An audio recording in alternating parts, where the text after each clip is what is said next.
We are covering a mystery and a massive search this morning. Overnight, this anguished scene as family members learn that Malaysia Airlines Flight 370 simply vanished with 239 people on board while flying from Kuala Lumpur, which is in Malaysia, to Beijing. Such devastating news. And take a look at this. Reporters in China swarming a news conference held by airline officials. Now, here's what we know at this hour. The flight went off the radar in the South China Sea near Vietnam. And right now, there's an air and sea search and rescue mission for that Boeing 777, which never sent out a distress signal, which indicates that whatever happened quickly. Yes, and this is going to be a complicated search and rescue mission. On board, passengers from 14 different countries. There were 3 Americans on board, including an infant, and we're going to begin our coverage with ABC's Bob Woodruff, who's at the airport in Beijing. Bob, good morning to you. Good morning, Dan. This is Terminal 3 of the Beijing airport where that plane was supposed to land early this morning. Sadly, of course, it did not. Now, that information from the airlines has been creeping out very, very slowly, and that has been very, very frustrating to the families. In Kuala Lumpur, Malaysian Airlines CEO spoke solemnly to the press. Malaysia Airlines confirmed that this flight MH370 lost contact with Subang Air Traffic Control at 2:40 a.m. this morning. The plane was due to fly from Malaysia's capital, Kuala Lumpur, to Beijing, China. It went off the radar somewhere off the southern tip of Vietnam. 227 passengers from 14 different countries and 12 crew members were on board the Boeing 777. Among them, 3 Americans, 2 of them children. Here at this Beijing hotel room today, family members gathered in tears. I don't want to live. What is the point of me being alive, says this mother, whose 40-year-old son was on board the plane. In frustration with the airlines, this woman said they were only given water and bread in the room.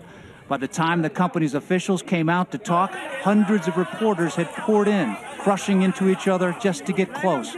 At one point, I could barely move. Out of control here. I just can't even believe this. The search is now happening off the coast of Vietnam, covering more than 4,000 square miles. We have requested assistance, first on information of whereabouts the planes may be, and secondly, if there is a need for search and rescue, which we cannot cope. Well, now the night has fallen here in Asia, and for the search and rescue teams, that, of course, is making it harder and harder for them to operate off the coast of Vietnam. Bianna? So heartbreaking to see those families waiting to get news. Well, we are learning who was behind the controls. The pilot of the plane, Captain Zahari Ahmad Shah, was a veteran. He joined the company 33 years ago and has over 18,000 flying hours. We're also just learning that searchers are finding an oil slick. That's not good news. ABC's David Curley is live in Washington with the latest. Good morning, David. Good morning, Bianna. It's the Vietnamese government that is reporting that they have found 2 oil slicks off their coast as this investigation begins into how exactly this plane just disappeared. The safety record of the Boeing 777 is one of the best in aviation. The missing aircraft is a 200 model, 11 years old. The veteran 53-year-old pilot has been with Malaysia Air for 31 years. Boeing is already assembling an investigative team and in a statement said, quote, "We are closely monitoring reports on Malaysia Flight MH370. Our thoughts are with everyone on board." This is a wide-body jetliner that can fly for hours on just one of its 2 engines. It was reportedly at altitude above 30,000 feet when it just disappeared. So where is the jet? Possible wreckage?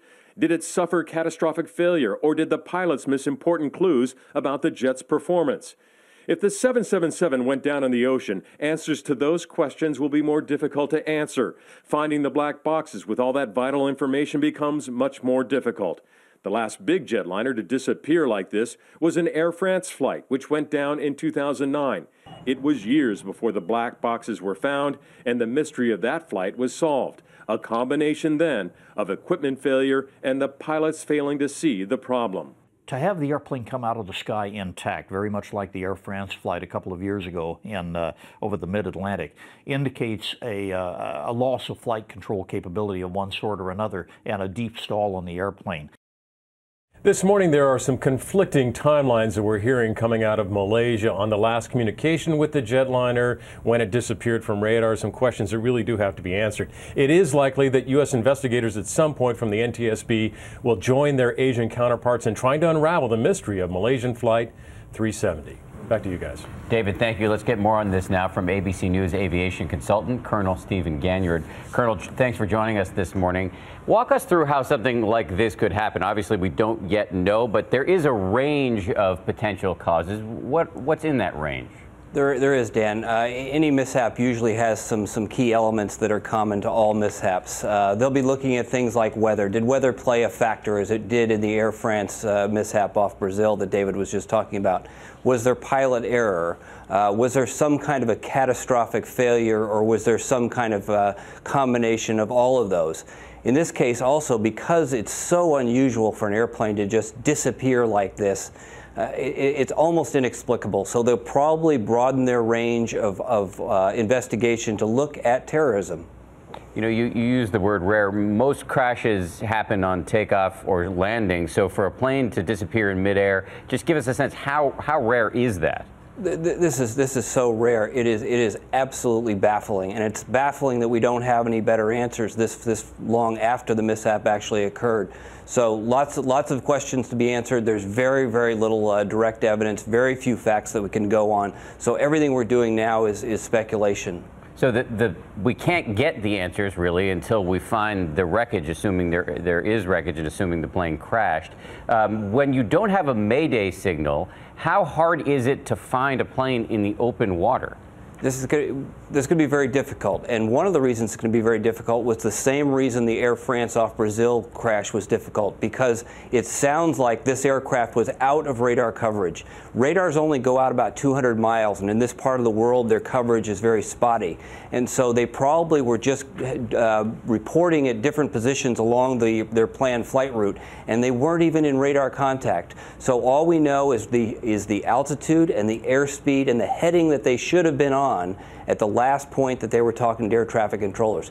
Other than that, we have no idea where they are. That said, it's fairly shallow water. It's not deep Atlantic water. It's fairly shallow South China Sea water. And so I think we do have a good chance of hearing those pingers, those underwater pingers that the black boxes have, that will allow us to go out and find the wreckage somewhere between Vietnam and Malaysia. Colonel Stephen Ganyard, we really appreciate your expertise on this breaking story. Thank you. Yana? It's so alarming to hear him use the word terrorism potentially as a cause for this as well. Of course, our thoughts and prayers are with the family members who are still waiting to hear news.